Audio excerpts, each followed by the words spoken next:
Something like 1984 could actually happen. This is the direction the world is going in at the present time. In our world, there will be no emotions except fear, rage, triumph, and self-effacement. The sex instinct will be eradicated. We shall abolish the orgasm. There will be no loyalty except loyalty to the party. But always, there will be the intoxication of power. Always, at every moment, there will be the thrill of victory, the sensation of trampling on an enemy who is helpless. If you want a picture of the future, imagine a boot stamping on a human face. Forever. The moral to be drawn from this dangerous nightmare situation is a simple one. Don't let it happen. It depends on you. 1984, Chapter 3. Winston was dreaming of his mother. He must, he thought, have been 10 or 11 years old when his mother had disappeared. She was a tall, statuesque, rather silent woman with slow movements and magnificent fair hair. His father he remembered more vaguely as dark and thin, dressed always in neat dark clothes. Winston remembered especially the very thin soles of his father's shoes, and wearing spectacles. The two of them must evidently have been swallowed up in one of the first great purges of the 50s. At that moment his mother was sitting in some place deep down beneath him with his younger sister in her arms. He did not remember his sister at all, except as a tiny, feeble baby, always silent with large, watchful eyes. Both of them were looking up at him. They were down in some subterranean place, the bottom of a well, for instance, or a very deep grave. But it was a place which, already far below him, was itself moving downwards. They were in the saloon of a sinking ship, looking up at him through the darkening water. There was still air in the saloon. They could still see him and he them, but all the while they were sinking down into the green waters which in another moment must hide them from sight forever. He was out in the light and air when they were being sucked down to death, and they were down there because he was up here. He knew it, and they knew it, and he could see the knowledge in their faces. There was no reproach either in their faces or in their hearts, only in the knowledge that they must die in order that he might remain alive, and that this was part of the unavoidable order of things. He could not remember what had happened, but he knew in his dream that in some way the lives of his mother and his sister had been sacrificed to his own. It was one of those dreams which, while retaining the characteristic dream scenery, are a continuation of one's intellectual life, and in which one becomes aware of facts and ideas which seem new and valuable after one is awake. The thing that now suddenly struck Winston was that his mother's death, nearly 30 years ago, had been tragic and sorrowful in a way that was no longer possible. Tragedy, he perceived, belonged to the ancient time, to a time when there was still privacy, love, and friendship, and when the members of a family stood by one another without needing to know the reason. His mother's memory tore at his heart because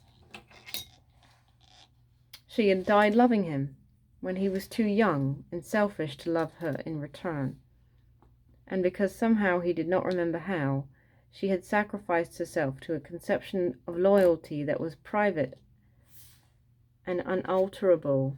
Such things, he saw, could not happen today.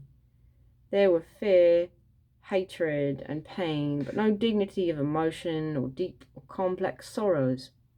All this he seemed to see in the large eyes of his mother and his sister, looking up at him through the green water, hundreds of fathoms down, and still sinking. Suddenly he was standing in short, springy turf, on a summer evening, when the slanting rays of the sun gilded the ground. The landscape that he was looking at recurred so often in his dreams that he was never fully certain whether or not he had seen it in the real world. In his waking thoughts he called it the Golden Country. It was an old, rabbit-bitten pasture, with a foot track wandering across it and a molehill here and there. In the rugged edge on the opposite side of the field, the boughs of the elm trees were swaying very faintly in the breeze, their leaves just stirring in the dense masses like women's hair. Somewhere near at hand, though out of sight, there was a clear, slow-moving stream where dace were swimming in the pools under the willow trees. The girl with dark hair was coming toward him across the field. With what seemed a single movement, she tore off her clothes and flung them disdainfully aside. Her body was white and smooth, but it aroused no desire in him. Indeed, he barely looked at it. What overwhelmed him in that instant was admiration for the gesture with which she had thrown her clothes aside. With its grace and carelessness, it seemed to annihilate a whole culture, a whole system of thought, as though Big Brother and the party and the thought police could all be swept into nothingness by a single splendid movement of the arm. That, too, was a gesture belonging to the ancient time. Winston woke up with the word Shakespeare on his lips. The telescreen was giving forth an ear-splitting whistle which continued on the same note for 30 seconds. It was a 0:17, getting up time for office workers. Winston wrenched his body out of bed, naked, for a number of out-of-party received only 3,000 clothing coupons annually, and a suit of pajamas was 600, and seized a dingy singlet and a pair of shorts that were lying across on a chair. The physical jerks would begin in 3 minutes. The next moment he was doubled up by a violent coughing fit which nearly always attacked him soon after waking up. It emptied his lungs so completely that he could only begin breathing again by lying on his back and taking a series of deep gasps. His veins had swelled with the effort of the cough, and the varicose ulcer had started itching. 30 to 40 group, yapped a piercing female voice. 30 to 40 group, take your places, please. 30s to 40s. Winston sprang to attention in front of the telescreen upon which the image of a youngish woman, scrawny but muscular, dressed in a tunic and gym shoes, had already appeared. Arms bending and stretching, she rapped out. Take your time by me. 1, 2, 3, 4. 1, 2, 3, 4. Come on, comrades. Put a bit of life into it. 1, 2, 3, 4. 1, 2, 3, 4. The pain of the coughing fit had not quite driven out of Winston's mind the impression made by his dream, and the rhythmic movements of the exercise restored it somewhat. As he mechanically shot his arms back and forth, wearing on his face the look of grim enjoyment which was considered proper during the physical jerks, he was struggling to think his way backward into the dim period of his early childhood. It was extraordinarily difficult. Beyond the late 50s, everything faded. When there were no external records that you could refer to, even the outline of your own life lost its sharpness. You remembered huge events which had quite probably not happened. You remembered the details of incidents without being able to recapture their atmosphere, and there were long blank periods to which you could assign nothing. Everything had been different then. Even the names of countries and their shapes on the map had been different. Airstrip 1, for instance, had not been so called in those days. It had been called England or Britain, though London, he felt fairly certain, had always been called London. Winston could not definitely remember a time when his country had not been at war, but it was evident that there had been a fairly long interval of peace during his childhood, because one of his early memories was of an air raid which appeared to take everyone by surprise. Perhaps it was the time when the automatic bomb had fallen on Colchester. He did not remember when the atomic bomb had fallen on Colchester. He did not remember the air raid itself, but he did remember his father's hand clutching his own as they hurried down into some place in the deep earth, round and round a spiral staircase which rang under his feet, and which finally so wearied his legs that he began whimpering and they had to stop and rest. His mother, in her slow, dreamy way, was following a long way behind them. She was carrying his baby sister, or perhaps it was only a bundle of blankets that she was carrying. He was not certain whether his sister had been born then. Finally, they had emerged into a noisy, crowded place which he had realized to be a tube station. There were people sitting all over the stone-flagged floor, and other people, packed tightly together, were sitting on metal bunks, one above the other. Winston and his mother and father found themselves in a place on the floor, and near them an old man and an old woman were sitting side by side on a bunk. The old man had on a decent dark suit and a black cloth cap pushed back from very white hair. His face was scarlet, and his eyes were blue and full of tears. He reeked of gin. It seemed to breathe out of his skin in places of sweat, and one could have fancied that the others welling from his eyes were pure gin. But though slightly drunk, he was also suffering under some grief that was genuine and unbearable. In his childish way, Winston grasped at some terrible thing, something that was beyond forgiveness and could never be remedied, had just happened. It seemed to him that he knew what it was. Someone whom the old man had loved. A little granddaughter, perhaps, had been killed. Every few minutes the old man kept repeating, "We didn't ought to have trusted 'em. I said so, Ma, didn't I? That's what come of trusting 'em. I said so all along. We didn't ought to have trusted the buggers." But which buggers they didn't ought to have trusted, Winston could not now remember. Since about that time, war had been literally continuous, though strictly speaking it had not always been the same war.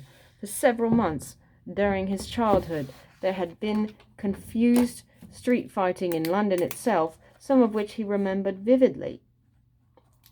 But to trace out the history of the whole period, to say who was fighting at whom at any given moment, would have been utterly impossible, since no written record and no spoken word had ever made mention of any other alignment than the existing one. At this moment, for example, in 1984, if it was 1984, Oceania was at war with Eurasia and in an alliance with East Asia. In no public or private utterance was it ever admitted that the three powers had at any time been grouped along different lines. Actually, as Winston well knew, it was only 4 years since Oceania had been at war with East Asia and in alliance with Eurasia, but that was merely a piece of furtive knowledge which he happened to possess because his memory was not satisfactorily under control. Officially, the change of partners had never happened. Oceania was at war with East Asia with Eurasia. Therefore, Oceania had always been at war with Eurasia. The enemy of the moment was always represented absolute evil, and it followed that any past or future agreement with him was impossible.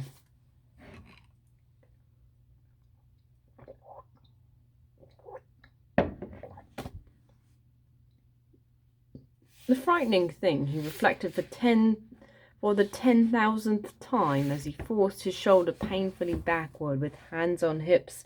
They were gyrating their bodies from the waist, an exercise that was supposed to be good for the back muscles. The frightening thing was that it might all be true. If the party could thrust its hand into the past and say of this or that event, it never happened. That, surely, was more terrifying than mere torture and death. The party said that Oceania had never been in alliance with Eurasia. He, Winston Smith, knew that Oceania had been in alliance with Eurasia as short a time ago as 4 years ago. But where did that knowledge exist?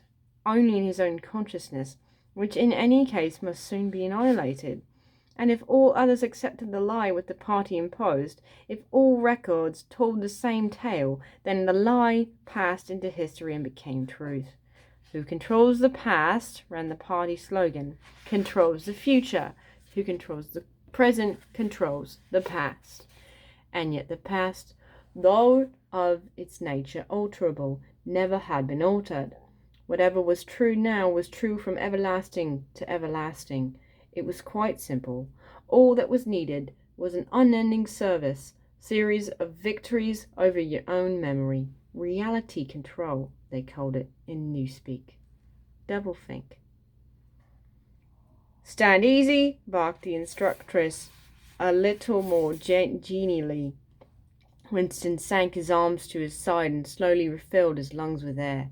His mind slid away into the labyrinthine world of doublethink. To know and not to know, to be conscious of complete truthfulness while telling carefully constructed lies, to hold simultaneously two opinions which cancelled out, knowing them to be contradictory and believing in both of them, and to use logic against logic, to repudiate morality while laying claim to it, to believe that democracy was impossible and that the party was the guardian of democracy, to forget whatever it was necessary to forget, then to draw it back into memory again at the moment when it was needed, and then promptly forget it again, and above all, to apply the same process to the process itself. That was the ultimate subtlety, consciously to induce unconsciousness, and then once again to become unconscious of the act of hypnosis you had just performed. Even to understand the word doublethink involved the use of doublethink. The instructress had called them to attention again. "And now let's see which of us can touch our toes," she said enthusiastically. "Right over from the hips, please, comrades. 1, 2, 1, 2. Winston loathed this exercise, which sent shooting pains all the way from his heels to his buttocks and often ended by bringing on another coughing fit. The half-pleasant quality went out of his meditations. The past, he reflected, had not merely been altered, it had been actually destroyed. For how could you establish even the most obvious fact when there existed no record outside your own memory? He tried to remember in what year he had first heard mention of Big Brother. He thought it must have been at some time in the 60s, but it was impossible to be certain.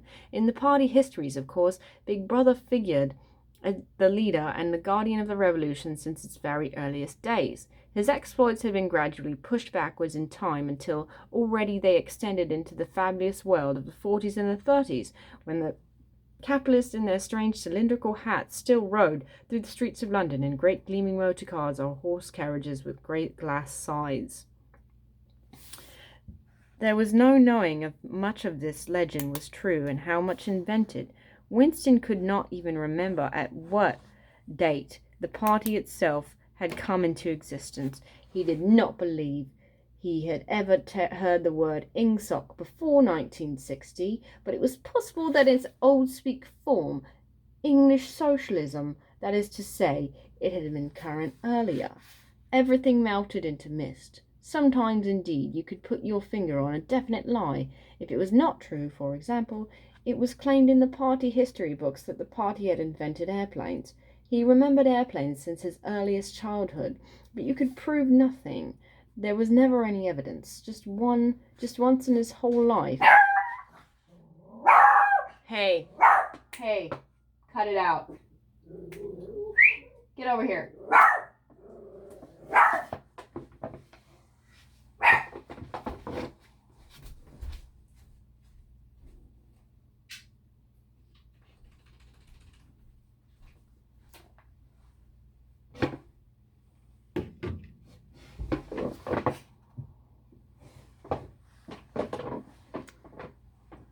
Just once in his whole life he had held in his hands unmistakable documentary proof of the falsification of a historical fact, and on that occasion, "Smith!"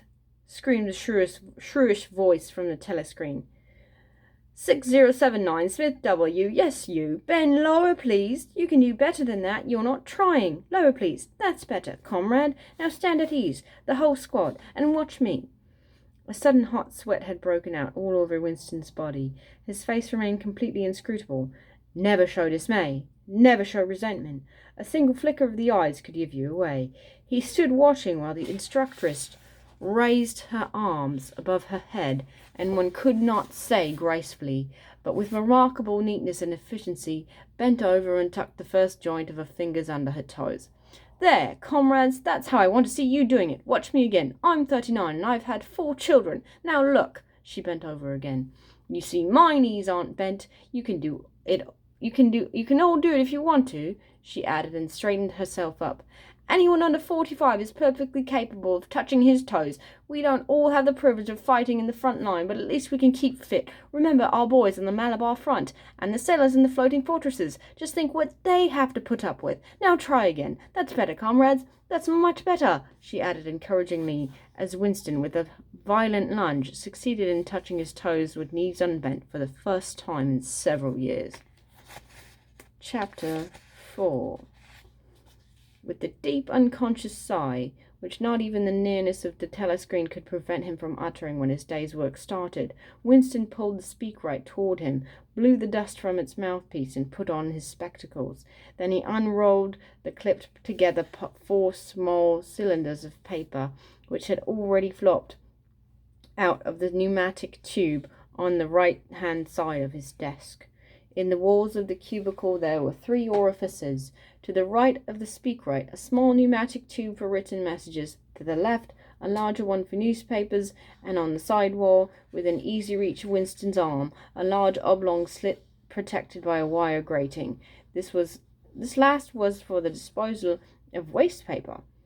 Similar slits existed in thousands or tens of thousands throughout the building, not only in every room, but at short intervals in every corner. For some reason they were nicknamed memory holes. When one knew that any document was due for destruction, or even when one saw a scrap of waste paper lying about, it was an automatic action to lift the flap of the nearest memory hole and drop it in, whereupon it would be whirled away on a current of warm air to the enormous furnaces which had hidden somewhere in the recesses of the building.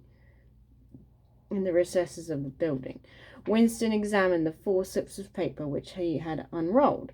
Each contained a message of only 1 or 2 lines in the abbreviated jargon, not actually Newspeak, but consisting largely of Newspeak words, which was used in the ministry for internal purposes. They ran: Times 17384, BB Beach malreported, Africa rectify. Times 1912-83, forecast 3YP, 4th quarter 83, misprints verified current issue. Times 14-2.84, Minute Plenty malquoted, chocolate rectified. Times 3-12-83, reporting BB day order double plus on good, refs on persons, rewrite 4 wides, ubs up antifilling. With a faint feeling of satisfaction, Winston laid the 4th message aside. It was an intricate and responsible job, and had better be dealt with last. The other 3 were routine matters, though the second one would probably mean some tedious wading through lists of figures. Winston dialed back numbers on the telescreen and called for the appropriate issues of the Times, which slid out of the pneumatic tube only after a few minutes' delay.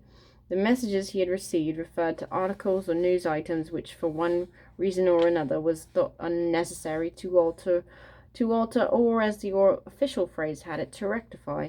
For example, it appeared from the Times of the 17th of March that Big Brother, in his speech of the previous day, had predicted that the South Indian front would remain quiet, but that a Eurasian offensive would shortly be launched in North Africa. As it happened, the Eurasian Higher Command had launched its offensive in South India and left North Africa alone. It was therefore unnecessary to rewrite a paragraph of Big Brother's speech in such a way as to make him predict the thing that had already happened. Or again, the Times of the 19th of December had published the official forecast of the output of various classes of consumption goods in the 4th quarter of 1983, which was also the 6th quarter of the 9th 3-year plan. Today's issue contained a statement of the actual output, from which it appeared that the forecasts were in every instance grossly wrong. Winston's job was to rectify the original figures by making them agree with the latter ones. As for the 3rd message, it referred to a very simple error which could be set right in a couple of minutes. As short a time ago as February, the Ministry of Plenty had issued a promise, a categorical pledge, were the official words, that there would be no reduction of the chocolate ration during 1984. Actually, as Winston was aware, the chocolate ration was to be reduced from 30 grams to 20 at the end of the present week. All that was needed was to substitute for the original promise a warning that it would probably be necessary to reduce the ration at some time in April. As soon as Winston had dealt with each of the messages, he clipped his speak-written corrections to the appropriate copy of the Times and pushed them into the pneumatic tube. Then, with a movement which was as nearly as possible unconscious, he crumpled up the original message and any notes that he himself had made, and dropped them into the memory hole to be devoured by the flames. What happened in the unseen labyrinth to which the pneumatic tubes led, he did not know in detail, but he did know in general terms. As soon as the corrections which happened to be necessary in any particular number of times had been assembled and collated, that number would be reprinted, the original copy destroyed, and the corrected copy placed on the files in its stead. This process of continuous alteration was applied not only to newspapers, but to books, periodicals, pamphlets, posters, leaflets, films, soundtracks, cartoons, photographs, to every kind of literature or documentation which might conceivably hold any political or ideological significance. Day by day and almost minute by minute, the past was brought up to date. In this way, every prediction made by the party could be shown by documentary evidence to have been correct, nor was any item of news or any expression of opinion which conflicted with the needs in the moment ever allowed to remain on record. All history was palimpsest. All history was a palimpsest, scraped clean and reinscribed exactly as often as was necessary. In no case would it have been possible, once the deed was done, to prove that any falsification had taken place. The largest section of the records department, far larger than the one in which Winston worked, consisted simply of persons whose duty it was to track down and collect all copies of books, newspapers, and other documents which had been superseded and were due for destruction. A number of the times, which might, because of changes in political alignment or mistaken prophecies uttered by Big Brother, have been rewritten a dozen times, still stood on the files bearing its original date, and no other copy existed to contradict it.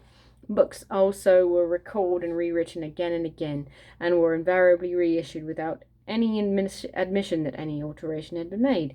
Even the written instructions which Winston had received, and which he invariably got rid of as soon as he had dealt with them, never stated or implied that an act of forgery was to be committed. Always the reference was to slips, errors, misprints, or misquotations which it was necessary to put right in the interests of accuracy.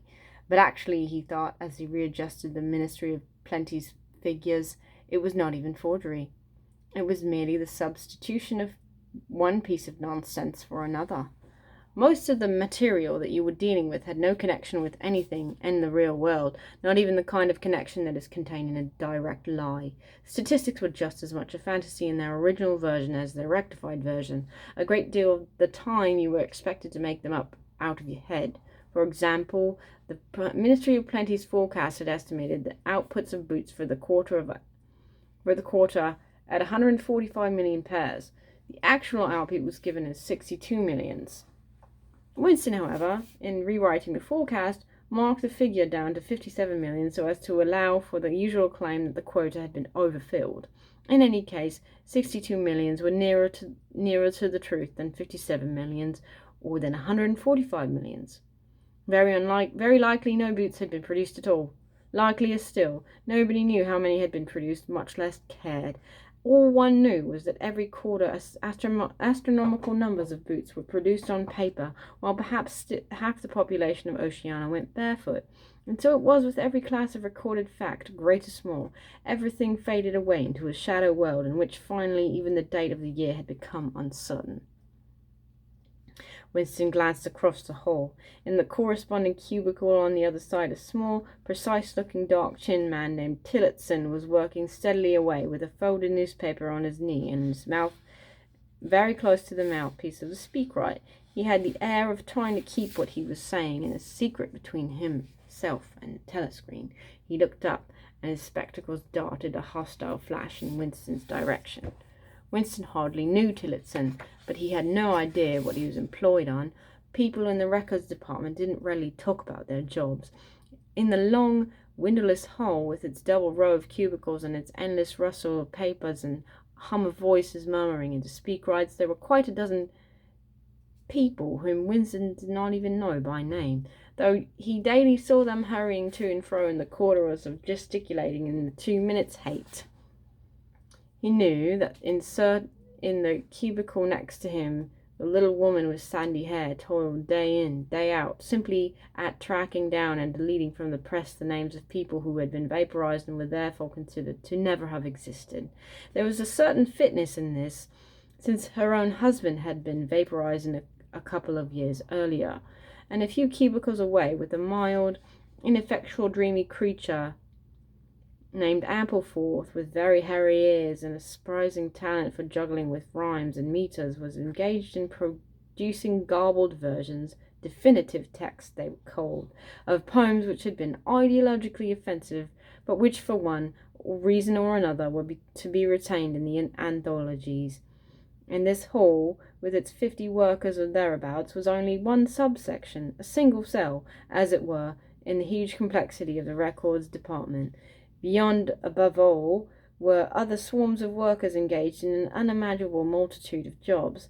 There were the huge printing shops with their sub-editors, their typography experts, and their elaborately equipped studios for the faking of photographs.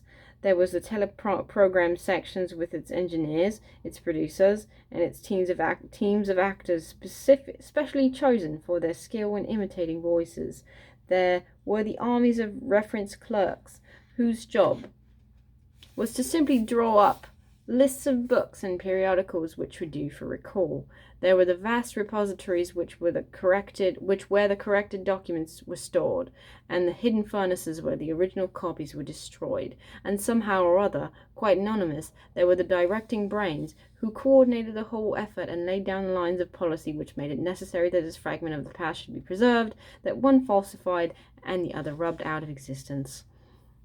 And the records department, after all, was itself only a single branch of the Ministry of Truth, whose primary job was not to reconstruct the past, but to supply the citizens of Oceania with newspapers, films, textbooks, telescreen programs, plays, novels, with every conceivable kind of information, instruction, or entertainment, from a statue to a slogan, from a lyric poem to a biological treatise, and from a child's spelling book to a Newspeak dictionary. And the ministry had not only to supply the multifarious needs of the party, but also to repeat the whole operation at a lower level for the benefit of the proletariat. There was a whole chain of separate departments dealing with proletarian literature, music, drama, and entertainment generally. Here were produced rubbishy newspapers containing almost nothing except sport, crime, and astrology, sensational 5-cent novelettes, films oozing with sex, and sentimental songs which were composed entirely by mechanical means on a special kind of kaleidoscope known as a versificator.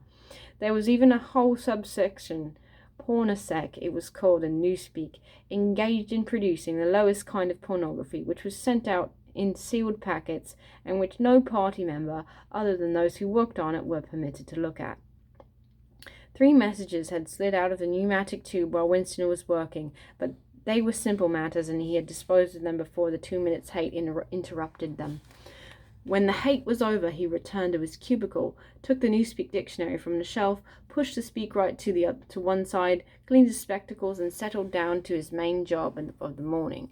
Winston's greatest pleasure in life was his work. Most of it was a tedious routine, but included in it there were also jobs so difficult and intricate that you could lose yourself in them as in